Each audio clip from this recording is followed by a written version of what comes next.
attire les convoitises. Donc 3 sélections, plein de clubs, sans doute un moment important de la carrière de Ryan Cherki à venir. Solal est donc avec nous sur le ring des supporters, Jérôme. Salut Solal. Bonsoir à tous. Ça va? Bonsoir Solal. Est-ce que l'OL doit s'accrocher à Cherki Moi, je pense que l'OL doit vendre Cherki. cet hiver, là? Ouais, cet hiver. Voilà, la situation, on la connaît tous. On est dans l'obligation de vendre. Donc, on va pas vendre toute l'équipe, mais il faut quand même vendre certains joueurs. Et donc, il faut vendre les joueurs avec la plus grosse valeur marchande. Et les joueurs avec la plus grosse valeur marchande aujourd'hui à Lyon, c'est Cherki et Fofana. Moi, aujourd'hui, je crois plus en Fofana qu'en Cherki. Pourquoi ? Parce que Cherki, c'est un joueur qui a un faible QI football, je dirais. C'est un joueur qui est assez irrégulier. Aujourd'hui, il est dans une période forte. Il fait une très belle première partie de saison. Et donc, c'est pour ça qu'en fait, il faut le vendre aujourd'hui. Parce que sur un joueur irrégulier, on ne sait pas ce qu'il donnera cet été ou à l'avenir.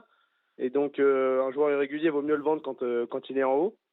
Et pour terminer sur le prix, 30 millions, je pense que c'est pas du tout ce qui sera payé. La valeur d'un joueur, au final, aujourd'hui, c'est ce que les clubs seront prêts à payer. Et tous les clubs sont au courant de la situation lyonnaise. Donc, je pense qu'il y a peu de chances qu'on en tire 30 millions. Je pense que ce sera plutôt autour des 15-20, peut-être 15 avec un petit pourcentage à la revente, mais ce sera sûrement pas 30. Quoi. Alors, Jérôme, qu'est-ce que tu en penses? Est-ce qu'à 30 ou à 15-20, est-ce qu'il faut vendre Cherki cet hiver? Écoute, c'est un tel bordel à Lyon qu'on n'y comprend plus rien de toute façon. Bien sûr que s'il a besoin d'argent, il faut vendre les joueurs qui peuvent en récupérer un max. Oui. Mais en même temps, tu peux aussi gagner de l'argent en finissant en Ligue des Champions. Et là, tu as besoin de tes joueurs pour ça. C'est pour ça. C'est terrible. Après, avec Cherki, moi, je lui ai toujours trouvé beaucoup de talent. Maintenant, c'est vrai que je reste vigilant parce que des fois, j'ai trouvé que c'était un déclic, qu'il y avait eu un déclic et que ça allait durer. Et puis après, rechute. C'est quand même un gamin. Alors, il est jeune, il a 21 ans, mais il a quasiment 150 matchs de Ligue 1. 150 matchs, t'es plus un jeune joueur. Même si tu as 21 ans, t'es plus un jeune joueur. Tu es un joueur qui commence à avoir un peu de bouteille, un peu d'expérience. Et franchement, des bonnes séries de Cherki et des bons matchs de Cherki, je reste sur ma faim. Je reste sur ma faim. Bien sûr qu'il y a eu quelques buts, quelques passes D, mais sur l'ensemble d'un match, est-ce qu'il manque pas de volume? Est-ce qu'il ne manque pas de ceci, cela? Il manque pas de remise en question par moment? Il se regarde un peu. Typique, c'est les footballeurs d'aujourd'hui, c'est-à-dire qu'ils ont le ballon, il faut qu'ils contrôlent avec la semelle, alors que nous, on avait interdiction de contrôler avec la semelle. C'est contrôler avec la semelle et je fais des passements de jambes un petit peu dans le vide et puis j'essaye de dribbler 2-3 joueurs et puis après je vois ce qui se passe. Moi, j'ai pas appris à jouer au football comme ça et c'est pas le football qui me fait kiffer. Donc c'est pour ça que je te dis, je reste vigilant sur Cherki. Après, s'il y a une bonne offre, tant mieux, mais il ne faut pas s'attendre à vendre Cherki 30 ou 40 millions. Je ne pense pas, à moins qu'il y ait un pigeon qui vient de mettre aujourd'hui et qui croit, dur comme fer, à ce que Cherki soit une révélation dans les prochaines années et que des clubs anglais qui ont beaucoup de moyens mettent, s'il y a Liverpool sur l'affaire et qu'il t'offre 30 millions, mais emmenez-le, sortez-le.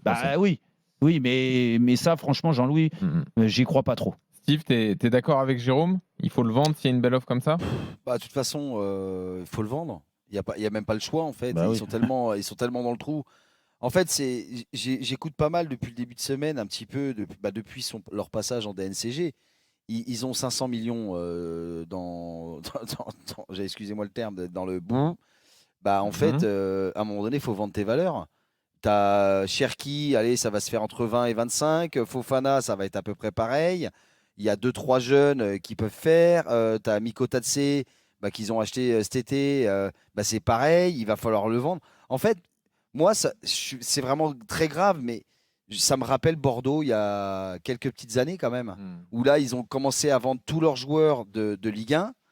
Ils ont commencé à décliner au niveau du classement de la Ligue 1. Et puis petit à petit, ils sont arrivés en Ligue 2. Puis en Ligue 2, ils ont raté cette première montée de revenir tout de suite avec ce dernier match où il y a un supporter qui était rentré sur le terrain. Et puis là, c'est la catastrophe, c'est le déclin. Et c'est arrivé à Bordeaux, qui est un très gros club français.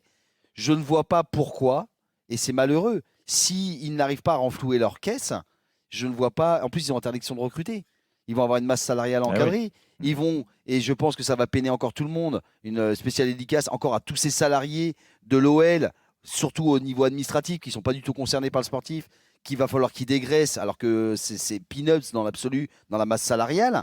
Et en fait, Lyon d'aujourd'hui et Lyon début février, hein, après le mercato, ça va être, mais je pense, une catastrophe sportive, parce que financièrement, ils vont s'y remettre un petit peu. Parce que Textor, il nous explique, et j'ai plus ou moins vu le PV là, pendant son passage, il explique en fait à la DNCG qui fait des vases communicants avec ses différents clubs en disant Botafogo, que si à Botafogo, en fait, ils vendent un joueur, ça rentre dans la holding, qui ceci, qui c'est cela. du grand n'importe quoi. Mais Jean-Pierre, tu veux nous apprendre quoi en fait? Non, mais c'est un truc de fou. C'est encore un, je vais pas dire, excusez-moi le terme, c'est un escroc du football qui est arrivé dans le football français. Là, c'est un peu fort. Excusez-moi, c'est un peu fort, mais honnêtement, c'est catastrophique. Je ne suis pas supporter de Lyon, mais c'est une entité, c'est un emblème du football français, même voire européen. Et tu disais, ce qui peut les sauver, c'est de se qualifier en Champions League, voire en Coupe d'Europe. Mais il va falloir aller jusque-là. Oui, mais sauf que si tu vends tout le monde, tu n'y arriveras pas. En plus, oui. Jean-Michel, de chance. Qu'est-ce que tu en penses? Bien sûr qu'il ne faut pas le vendre. Il ne faut pas le vendre? Tu peux pas, tu n'as pas le choix. Non, mais parce que vous pensez qu'avec les 20 ou 30, puisque qui va récupérer Solal est peut-être le plus lucide d'entre nous. Vous pensez qu'avec les 30 millions, vous allez passer devant la DNCG et ils vont vous tamponner le bon pour continuer en Ligue 1. Non, ça veut dire que tu vends un de tes meilleurs joueurs et tu hypothèques la possibilité de faire peut-être un peu mieux en te qualifiant pour une Ligue des Champions. Aujourd'hui, ce n'est pas de 30 millions dont ils ont besoin. J'ai vu qu'éventuellement, s'ils vendaient Crystal Palace, mais là aussi, quand tu vends à 200... Ils n'ont pas parlé de 270 millions? Oui, c'est ça. C'est les 40% qu'ils lâchent chez Crystal Palace. Quelque chose comme ça. Mais dans la mesure où il a le couteau sous la gorge, il ne les vendra jamais 270 millions. Ouais, c'est ce que disait Solal sur, ça, c'est sûr. Sur les joueurs. Donc Solal est très lucide. Aujourd'hui, la situation. Non, c'est toi qui es plus lucide.